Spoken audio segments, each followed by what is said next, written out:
అందరికి నమస్తే. రాజకీయం, సినిమా, గమ్మత్ ఇచ్చంత్రాలు వైరల్ అవుతున్న వీడియోలు ఇట్లా తీరు వార్తలతో మన మైక్ టీం ముచ్చలైతే తయారుగున్నాయి. చలో చూసేద్దాం పారే. అంతకంటే మొదలు హెడ్లైన్స్. విమానంలోకెళ్ళి ఆలిపోకుట బయటపడ్డది భగవద్గీత. ఎంత చిత్రమో అని షాక్ అవుతుర్రంతా. పత్రికల మర్చిర్రు గద్దర్ ఫోటో, మరి అవార్డు ఏమనిస్తారో. బనకచెర్లలో అవుతున్నాయట కుట్రలు, హరీష్ రావు బయట పెట్టిండు నిజాలు. మొన్న కాళేశ్వరంలా ఇవాళ బనకచెర్ల ఇట్లా ఒకటి కాకపోతే ఒకదాని గురించి ఏదో ఒక లొల్లి చేస్తుంది సర్కారు. అయితే సర్కార్ కావాలని ఇట్లా చేస్తుందని చెప్పి కాళేశ్వరం గురించి పవర్ పాయింట్ ప్రజెంటేషన్ చేసి పూసగుచ్చినట్టు వివరించి చెప్పిండు కదా మాజీ మంత్రి హరీష్ రావు. ఇక ఇప్పుడు బనకచెర్ల ప్రాజెక్ట్ గురించి మళ్ళా పవర్ పాయింట్ ప్రజెంటేషన్ ఇచ్చిండు. ఆన్లైన్ చెప్పుకొచ్చిండో చూసి మనం కూడా తెలుసుకుందాం పాండ్రి. ప్రతిపక్షాలను ఇరిటేట్ చేసే ఉద్దేశమే తప్ప ఇరిగేషన్ మీద శ్రద్ధ లేదు. ఎంతసేపు ఎవరికి ఎట్లా కేసు పెట్టాలి, ఎవరిని ఏ కేసులో ఇరికించాలి, అక్రమ కేసులు పెట్టుడు, అర్ధరాత్రి పూట అరెస్ట్ చేసుడు, రైతులకు బేడీలు వేసుడు, మహిళా జర్నలిస్టులను అరెస్ట్ చేసుడు, ఇది తప్ప ఈ రాష్ట్రంలో సాగునీటి రంగాన్ని ఎలా అభివృద్ధి చేయాలి, పక్క రాష్ట్రాలు కడుతున్న అక్రమ ప్రాజెక్టులను ఏ రకంగా అడ్డుకోవాలనేటువంటి శ్రద్ధ కానీ ధ్యాస కానీ ఈ ప్రభుత్వానికి లేకుండా పోయింది. ఆ గది అస్సలు ముచ్చట. కాంగ్రెస్ సర్కార్కు ప్రతిపక్షాలను ఇరిటేట్ చేసుడే పని తప్ప ఇరిగేషన్ మీద శ్రద్ధనే లేదనుకుంటా షురూ చేసిండు హరీష్ రావు బనకచెర్ల ప్రాజెక్టు ముచ్చట. 150 టీఎంసీల నిల్వ సామర్థ్యంతో బొల్లంపల్లి వద్ద భారీ కృత్రిమ జలాశయ ప్రతిపాదన.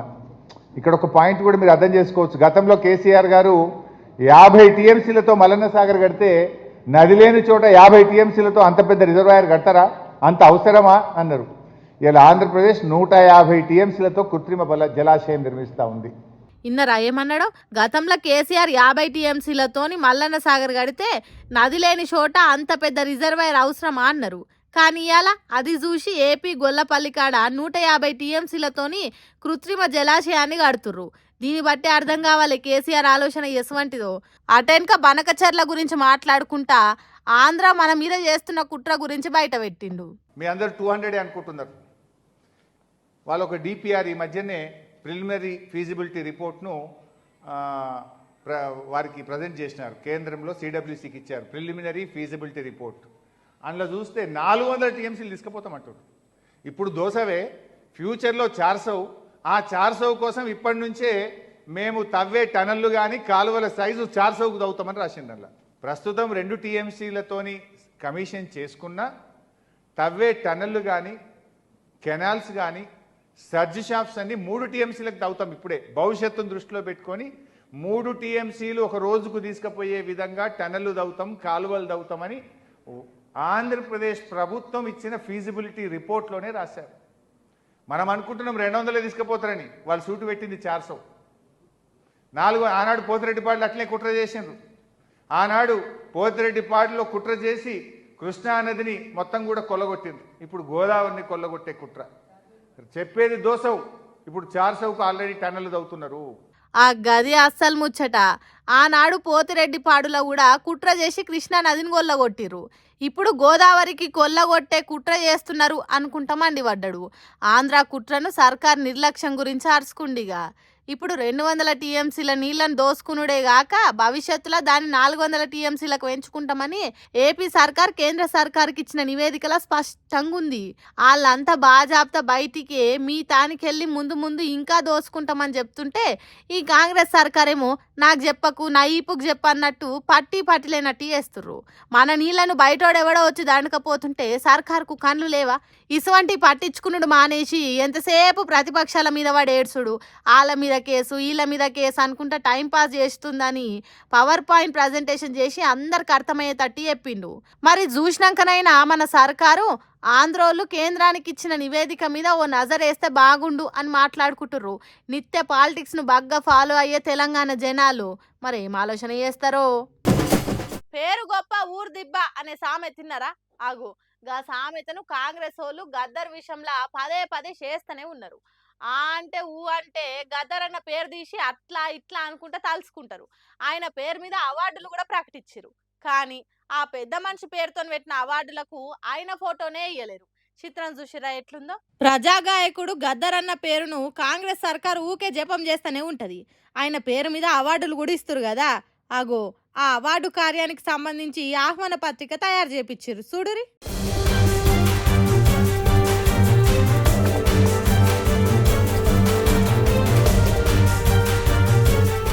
మంచిగా చూడుర్రి ఎవరెవల ఫోటోలు ఉన్నాయో. సీఎం, డిప్యూటీ సీఎం, సినిమాటోగ్రఫీ మంత్రి Komatireddy Venkatareddy, film development corporation chairman Dil Raju ఫోటోలు. అందరు ఫోటోలు బాగానే వేసిరు కానీ గద్దర్ పేరు మీద ఇస్తున్న అవార్డు పత్రికల గద్దర్ ఫోటోనే వేయలేరంటే చూడుర్రి. కాంగ్రెస్ వాళ్ళు గద్దర్ అన్నకి ఇస్తున్న మర్యాద ఎంత గొప్పగా ఉందో. అంటే అంటే ఆయన పేరు తలుచుకుంటూనే ఉంటారు, ఒక తీరుగానే జపం చేస్తారు. అసోంటిది అంత పెద్దగా ఆయన పేరు మీద చేస్తున్న కార్యంలా ఆయన ఫోటో వేయాలని తెలియదా, లేకుంటే కావాలని చేసిర్రా? మోక చూస్తుంటే మర్చిపోయే అవకాశం లేదు. గద్దర్ అవార్డులకు గద్దర్ ఫోటో వేస్తేనే కదా గద్దర్ అవార్డు అని తెలిసేది. మరి వేయలేదంటే కావాలని వేయలేదన్నట్టు కదా. మరి ఇంత ఘోరమైన చిన్న సూపా? ఏదో మీది మాటలకు గప్పాలు కొట్టుడు కాదు, మాట ఇచ్చినప్పుడు సక్రమంగా నిలబెట్టుకోవాలి. ఏ పని కూడా చక్కగా చేయరాదు ఈ సర్కార్కు. అంత గొప్ప ప్రజాగాయకునికి ఇంత ఘోరమైన అవమానమా? మాటలలో చెప్పుడు కాదు సార్లు, చేతలలో చూపెట్టాలి.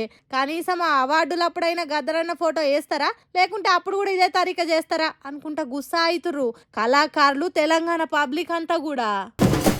బాలయ్య బాబుకు ఇండస్ట్రీలో ఊకే కోపంగా ఉంటాడు, తిడతాడు, కసురుకుంటాడు అనే పేరే కాదు. బాలయ్య అంటే అనుభవం ఉన్న మనిషి, తోటి యాక్టర్లతోని మంచిగా మెదులుతాడు, ఆడోళ్లకు మంచి మర్యాద ఇస్తాడు అనే పేరు కూడా ఉంది. ఏంది నమ్ముతలేరా? అయితే ఆయన తాన ఆశీర్వాదాలు తీసుకుంటున్న ఓ హీరోయిన్ వీడియో చూస్తే మీరే నమ్ముతారు.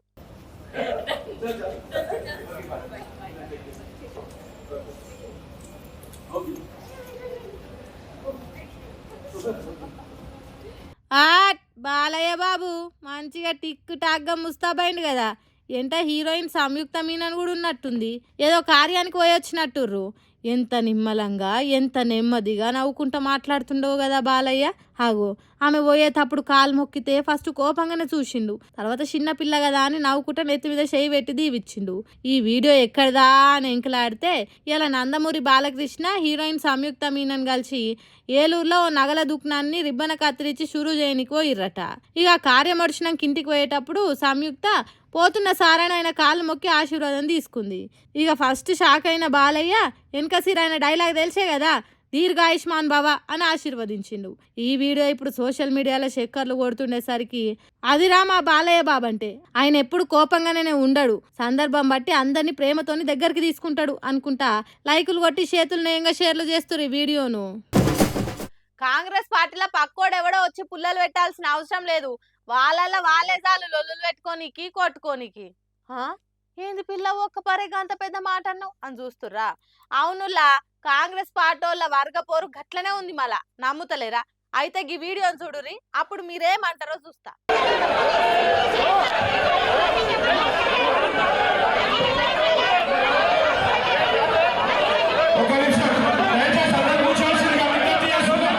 అబ్బబ్బబ్బా ఏం లొల్లి ఏం లొల్లి, చెవులు గిల్లు మనబట్టినాయి.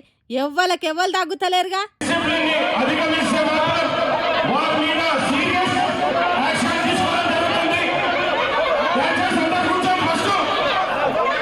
ఆగో స్టేజ్ మీద ఉన్నోళ్ళు లొల్లి ఆపమని మైకులో ఎంత మొత్తుకున్నా అలా దేకని కూడా దేక్తలేరు. పాపం ఆడున్నోళ్లకు లొల్లి నాపలేక దమ్ము అయ్యిర్రు. ఇంతకు ఏమిటికొచ్చిన లొల్లిదంటే ఏదో బయట పాటోన్ కోసం వచ్చిన పంచాది కూడా కాదట. సొంత పాటోళ్ళకే ఒగలంటే ఒగలకు వడక టైం వచ్చిందని గిట్లలో దిగిర్రు. బంజారా హిల్స్ లేక్ వ్యూలో అయిన నియోజకవర్గ స్థాయి సభల దానం నాగేందర్ వర్సెస్ కార్పొరేటర్ విజయారెడ్డి అన్నట్టు అగ్గి రాసుకుందట. ఇంకేముంది, ఎమ్మెల్యే కంటే మీ కార్పొరేటర్ ఏమన్నా ఎక్కువనా అని దానం నాగేందర్ దిక్కోలు. ఎంత ధైర్యం ఉంటే మా కార్పొరేటర్నే తక్కువ చేస్తారా అనుకుంటా కార్పొరేటర్ దిక్కోలు లొల్లికి దిగిర్రు. స్టేజ్ మీద ఉన్నోళ్ళు ఆడ కింద ఉన్నోళ్ళు ఎంతమంది ఆపుర్రా ఆపుర్రా వచ్చిన పని కానీ రాని మొత్తుకున్న ఆపకుట కార్యమంతా లొల్లి లొల్లి చేసిర్రు ఇట్లా. మరేమిట్లా వచ్చిన లొల్లో తెలియదు కానీ పోటాపోటీగా నినాదాలు చేసుకుంటూ వర్రిర్రు రెండు దిక్కుల అనుచరులు.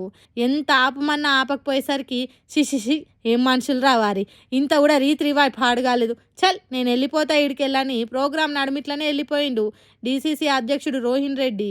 ఈ వీడియోలు ఇప్పుడు అందరు ఫోన్లలో చేరేసరికి మీ ఇజ్జత్ దియనీకే పక్కోని చేతికి మట్ట అంటాల్సిన అక్కర్నే లేదు, మీ ఇజ్జత్ మీరే తీసుకుంటారు ఇట్లా, మీ దాంట్లో మీకే చక్కగా లేదు, మీరా రాష్ట్రాన్ని పాలిస్తుంది. కాంగ్రెస్ లీడర్ల నడుమ లొల్లులు ఎప్పటికీ నడుస్తూనే ఉంటాయని మళ్ళోపారి నిరూపించారు కదా అనుకుంటే ఎక్కిరిస్తురు తెలంగాణ పబ్లిక్ అంతా ఇది చూసినాక.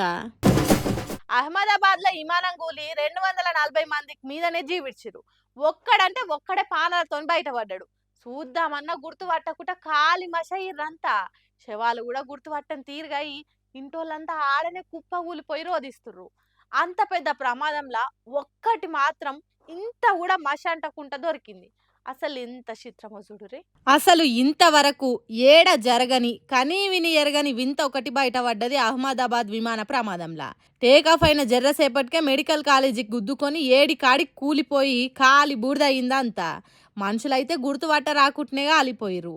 అంత ఘోరంలా శ్రీకృష్ణుని భగవద్గీత మాత్రం ఎట్లా బయటపడ్డదో చూడుర్రి. మీది అట్ట జర చినిగిపోయింది కానీ లోపల మాత్రం ఇంత కూడా డ్యామేజ్ కాకుండా బయటపడ్డది. ఒక్క అక్షరం కూడా షెల్లా చెదురు కాలేదు. ఎంతటి వింతనో కదా. దీన్ని చూసిన ప్రతి ఒక్కరు అవాక్కైతురు. ఇప్పుడు మనుషులు అసొంటోలే శర్మం గాలిపోయి పానాలు ఇడ్చిర్రు.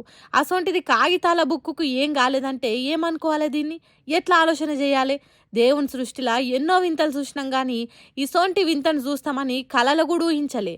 ఆ భగవద్గీతకు ఏం కానట్టే అందులున్న మనుషులకు కనీసం చిన్న పిల్లలైన పానాలతో బయటపడితే అయిపో దేవుడా, జర్రంతనైనా జాలి చూపియాలనిపించలేదా నీకు అని కుత్కెలు గూలవడంగా ఏడుస్తుర్రు చచ్చిపోయిన వాళ్ళ ఇంటోళ్ళు.